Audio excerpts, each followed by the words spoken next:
this bitter night. I'm a constant seeker in converse. Welcome to Nonprofit Insider. My name is David Unger, and I'm pleased to be hosting a show with executive directors and key people of local nonprofits. I personally have worked in the nonprofit world for over 30 years, and in those years I've realized that the majority of the community does not know about the organizations that provide critical services and benefits to our community that we sometimes take for granted. Nonprofit Insider is a chance to hear about the organizations that touch so many in our community. The opinions expressed on Nonprofit Insider are not necessarily those of WMPG, its staff and underwriters, or of USM. So, before we get started, I just want everybody to know I'm going to go see Frankie tonight, and it's exciting. I haven't seen her in a while, so that's really cool. So, with us today is Heather Davis, and Heather's the executive director of the Telling Room. How are you? I'm well. Thanks for having me. Our pleasure. Welcome to Nonprofit Insider. You nervous? Now I am. I wasn't. Okay, because I'm changing the whole script of what we're doing. Okay, sounds good. You ready? I'm ready. Okay.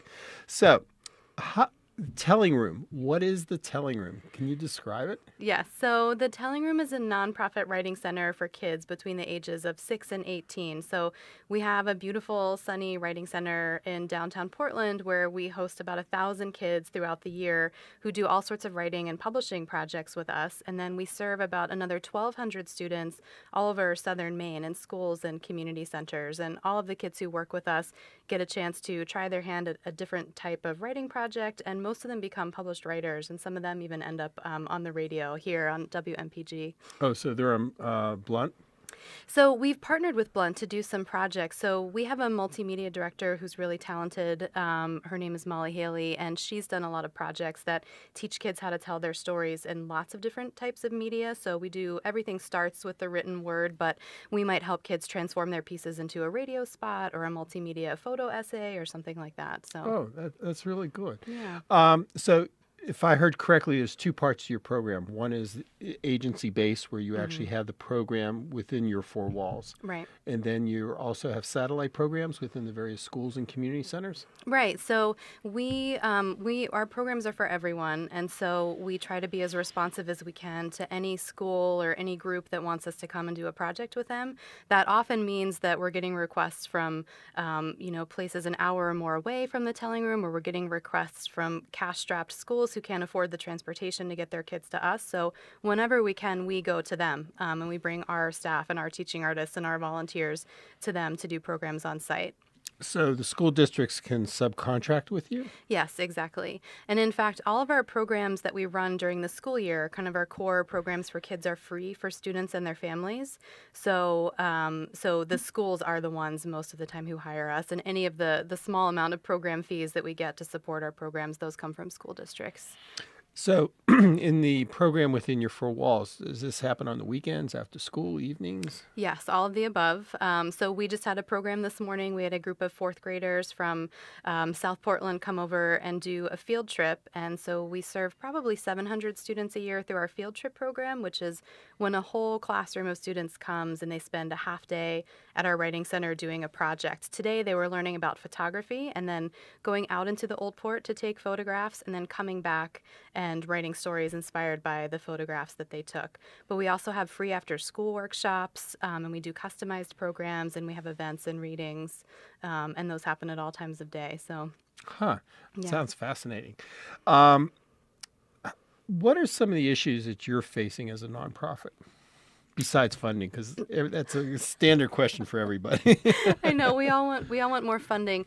One of the biggest issues for us right now is that we're 10 years old, so we're now at a point where we're able to replicate our programs. Which basically means we know what we're doing well enough now that we could teach other people how to do it, or we could do the same programs that we do downtown anywhere in Maine or anywhere really. So, and people are starting to learn more about us because we've been around for a long time. And so we're getting a lot of requests to do programs in places that are more than an hour away from our headquarters in Portland.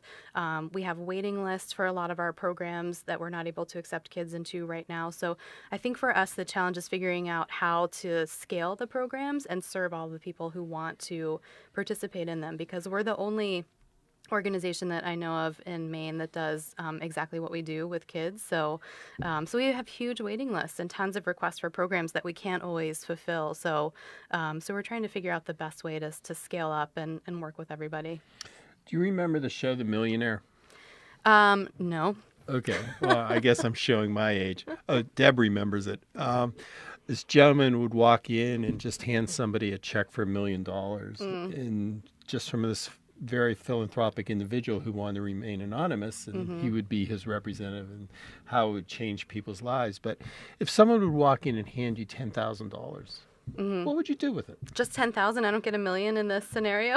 I tried to give an example. Okay, $20,000. Okay. No, I think so the program that we have the longest waiting list for right now is called Young Writers and Leaders, and this is a program that we designed specifically for international English language learner students, so new Mainers, kids who have only been in the school system for a little while, kids who English is at least their second language, sometimes their third or their fourth language. And so fundamentally, they need help with literacy and writing and communication skills. But because of their unique backgrounds and because they're new to the community, they have a whole other host of unique needs that we try to meet through this special year-long program that we created just for them. And right now we're able to serve about 30 students a year for the program, and we serve 15 students at a time, so 15 during the school year, 15 during the summer, and each time that we have an open period where new kids can join the program, we can only take 15 kids, and we usually have about 50 kids apply, all of whom would be wonderful for the program, all of whom could use the services. So that's one of our most immediate areas of interest for growing, is figuring out how we can serve more kids, both in Portland and in South Portland and possibly Lewiston. With this program, where they get to be with us for a whole school year. They each get a one-on-one writing mentor. They publish a beautiful book, and then they tour and present their work in the community, sometimes just as a straight reading, but sometimes they transform their writing into a film or a series of plays or a series of songs and poems, and then take that around to different places in southern Maine. And then we have a whole host of support services for them as well, around financial literacy and college prep assistance and things like that. And Are these programs duplicated anywhere else in the community? there are some components of the program that happen elsewhere. So, for example, to teach kids about financial literacy, we partner with Community Financial Literacy, which is a nonprofit specifically designed to help refugee and immigrant community members learn about how the finance system and banking system in the U.S. works.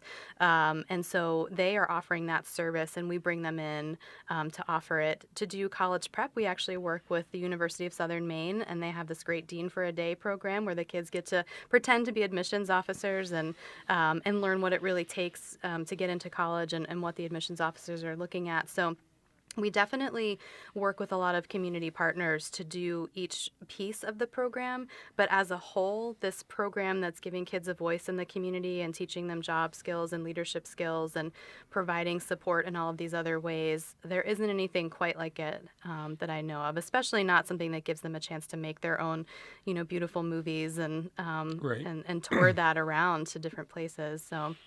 So you've been in the executive director role for 4 years now? This is my 4th year, yes.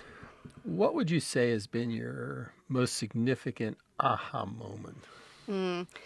Well, I think that's one of my aha moments is, specific more to what we do at the telling room as opposed to just the executive director role itself, because we're a small, mid-sized nonprofit, so I still get to teach too.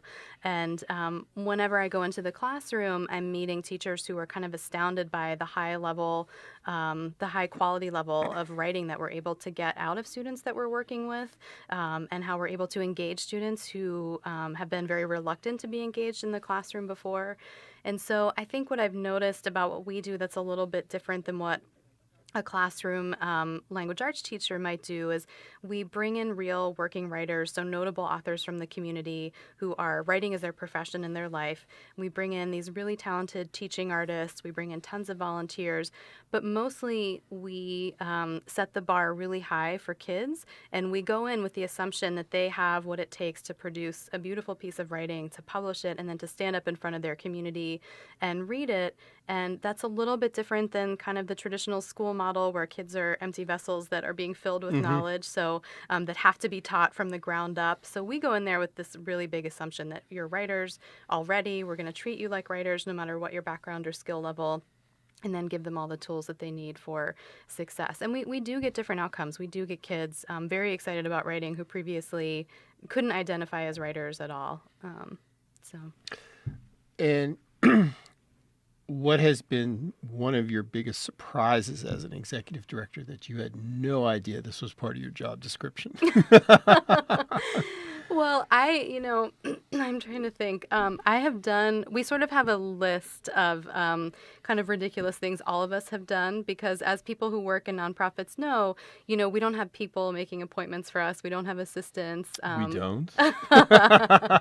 There's often no janitorial staff even. So I've had to do a lot of wacky things, like hauling giant wooden spools off of a boat to set up at an event, and it's part of a prop that we're using, or driving across town and trying to cram a new futon into the back of a truck so that kids have something to sit on at the writing center. So but I like that about the job too. Being able to get your hands dirty and really be a participant in all aspects is really fun.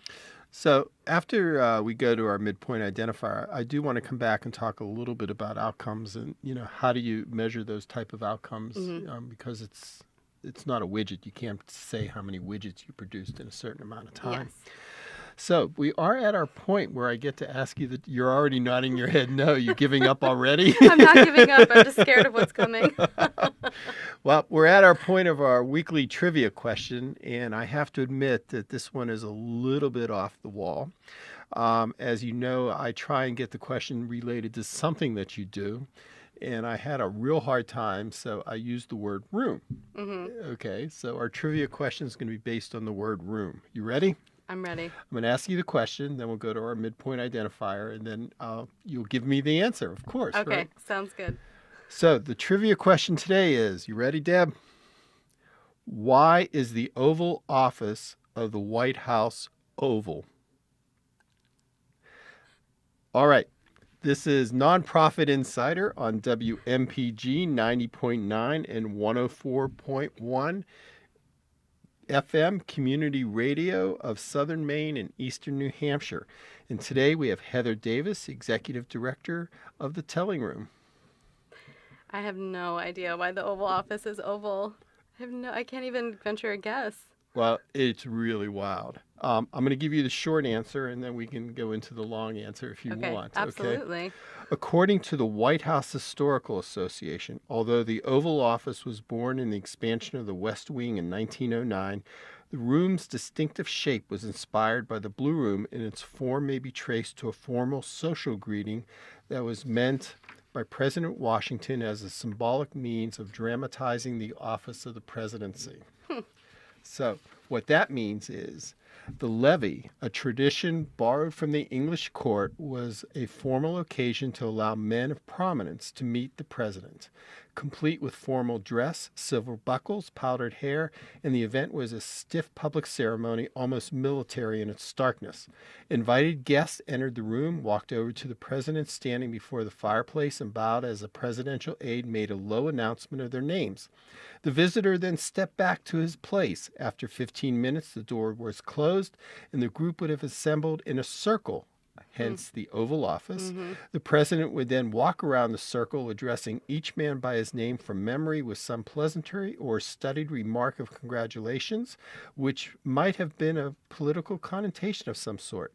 He bowed but never shook hands, and when he rounded the circle, the president returned to his place before the mantel and stood until, at a signal from an aide, the guests went to him one by one, bowed and without saying anything, and then left the room. Interesting. Blew me apart. Now, isn't that a bunch of useless information? All right, let's get back to the important things of what we're doing here. So when you talk about outcome measurements, and that's always been something I've grappled with. How do you measure some outcomes? Are you going to say that this child reads better, this child has come out of their shell? How do you measure outcomes in your work?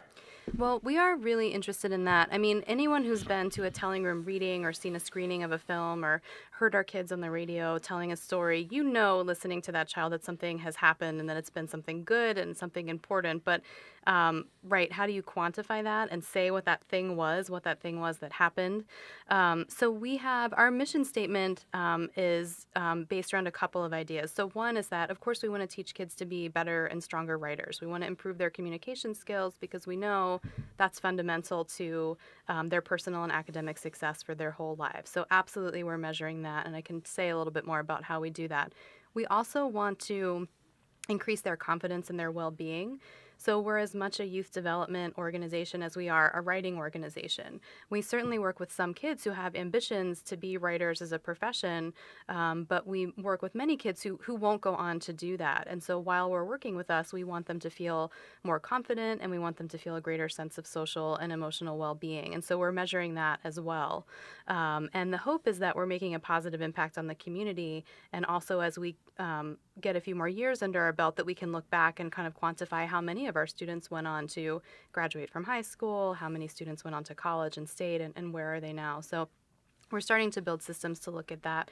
So right now what we do is for students in long-term programs where they're with us for at least 4 sessions or a few weeks doing a project, we collect a writing sample on the first day of the program, and then we collect a writing sample on the last day of the program, and we evaluate it to see what changes there were. Do they have a more sophisticated sentence structure? Are they using a more innovative word choice? All of the different things that any classroom teacher would be looking for. And then we also do a pre and a post program survey with kids where we're looking for them to rate themselves on different areas related to their sense of belonging in the community, their sense of confidence in writing and in general, and a number of different things like that. And then for our really long-term programs where students are working with us for about a year, our program director will actually sit down with those students at the beginning and end of the program and do interviews to find out more from the kids outside of the structures that, the things that we think we're looking for. It's really interesting to hear what they have to say about how the programs have impacted them. So your students come from a whole variety of different cultures, backgrounds, economic statuses, et cetera. Yeah. I'm guessing that every once in a while you pick up some message that this child's asking you for help. Yes, that's true. Is that common, or? It's not as common as you would think, but it does happen. So we definitely have students who are identifying some emotional trouble that they're having, or something a little bit scary or upsetting that might be happening at home. And we, as a youth development organization, we're mandatory reporters. So that means that, we have to let someone who can help know. And so a lot of times that might just be letting the classroom teacher and the principal know and following up to make sure appropriate steps have been taken. But it does come up, and we're very fortunate to have a social worker in training on our staff and a formal social worker on our staff. Okay. And so a lot of times if we're about to launch into a big mentorship piece, or we're bringing in people to help students work on a piece of writing over time, we'll talk to them a lot about that. So what do you do when that comes up in a student's writing? How do you handle that, and how do you support them? So it comes up. Do you have a lot of volunteers?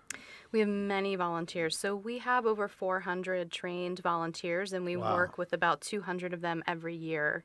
Part of what allows us to be successful is giving kids a lot of one-on-one attention. That's where a lot of kids aren't able to kind of keep up in any subject in traditional school setting.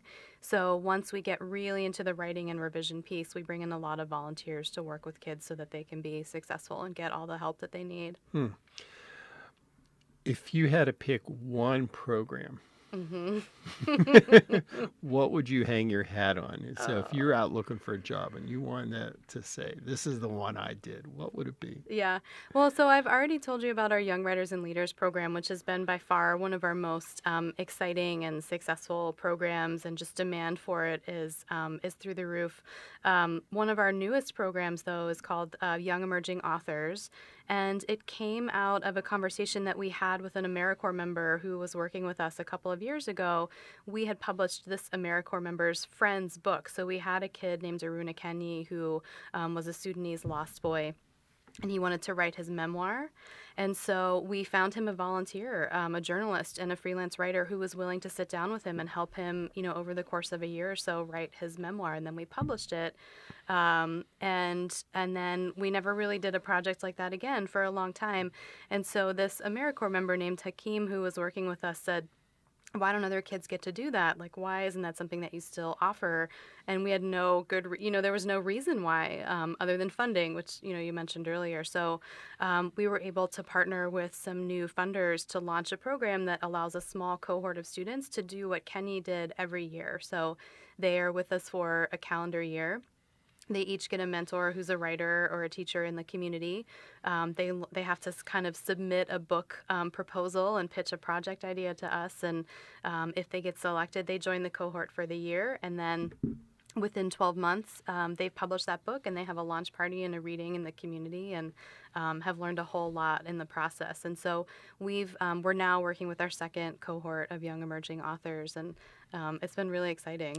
That must be a hoot to go in and watch that happen. It's incredible. I mean, we have kids who are 13 years old who are writing at a level that's just makes you want to pack up your bags and go home. I mean, it's pretty amazing to watch. Oh, I just spaced out the question. Is there any advice that you would like to give any up-and-coming nonprofit professionals based on your experience? Sure. I mean, that would take hours, but in some senses. But I think, especially in the executive director role, it's important to have executive director or other higher level peers that you can meet with on a regular basis, or call up and talk to as a mentor or as a colleague, because the executive director role is kind of a unique role where you're a vital part of the staff and a vital part of your board of directors, but you're not an equal peer on either. And you don't get supervision. In either group, and you don't really get supervision. So it's so important to be able to have other colleagues who know what that's like, right, and who can help you troubleshoot things, anything from, how do I put this event together, to, I'm having some personnel things that I'm not sure how to approach. That's really valuable. So I've sought that out over and over again personally, and really value that. So when summer comes up, you close up because the schools are... No, so there's no busy season at You've the been waiting for that one. Yeah, or there's no slow season at the Telling Room. So we're busy all year round. We take about a month off usually in September if we can, to kind of regroup and get our programs ready for the year. But we offer summer camps from mid-June until mid-August. And so students can come to our writing center downtown. This year we're actually offering a couple of camps in Brunswick and trying a new location. Yeah, just spreading our wings a little bit. And typically the camps are organized around a subject. So you could spend a week learning about fiction writing or humor writing or documentary. I'm teaching a camp for little kids about how to make your own storybook, so they'll get to do a lot of art and writing and make a little book that they can leave with at the end of the week. So we are overflowing with kids and lunchboxes and that's and great. everything all summer. Why would a donor want to contribute to you? Our programs unequivocally changed kids' lives. We know from, watching them on stage, we know from the evaluations that we've done that they leave our programs, better writers and more confident than they would have been without doing our programs. And all of our programs for kids are free because we feel so strongly that anyone should be able to participate without any barriers. So it is only because of donors that we're able to offer these really transformative experiences to kids. Oh, that's great. And if someone wanted to contact you, how would they do that? The best thing to do would be to go to tellingroom.org, and we have a staff list that has all of our email addresses. So if you want to get in touch with me or any of our other amazing staff members, you can do that there, and also learn more about our programs, sign up for email lists, And donate. and donate. Definitely click give after you've signed up for the mailing Right. list, of course. Do you have any questions for me? Well, you've been in the nonprofit field for 30 years. So what are some of your, biggest lessons learned from that, or what advice do you give executive directors?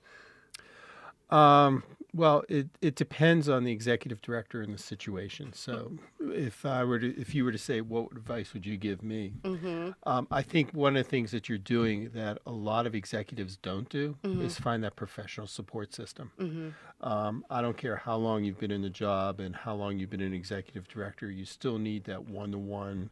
How do I do this? Because you can't talk to your president the same way that you talk to another professional or a peer. Yes.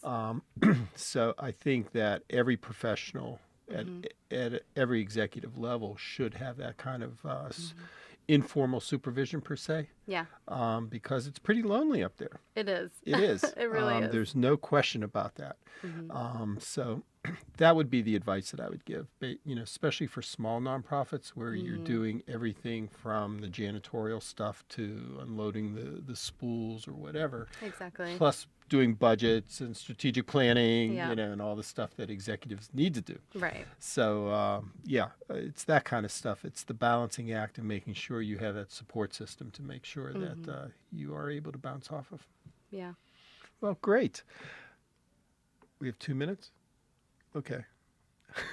Oh, I have an idea of what we can do with our 2 minutes. Go for it. Well, one thing I did want to mention was that every year the Telling Room does our writing programs under the umbrella of one theme. So we take an idea, no matter what we have something like 10 different programs and initiatives we do, and we have a theme that kind of permeates all of those different programs that kids are exploring and writing. So this year our theme was bodies of water, and kids were doing these amazing writing projects around water, just to make a long story short. And then at the end of the year, we publish an anthology that includes the best writing from all of those programs. And we have a huge launch party in the community called Big Night, and we actually have it here at USM in Hannaford Hall. And it's free. It's open to the community. It's an incredible night. There's sort of a carnival that's family friendly for about an hour, and then we hear from students on stage in the auditorium for about an hour. So that's coming up on May 14th, and there's lots of info on our website about that. How many people do you usually get for that?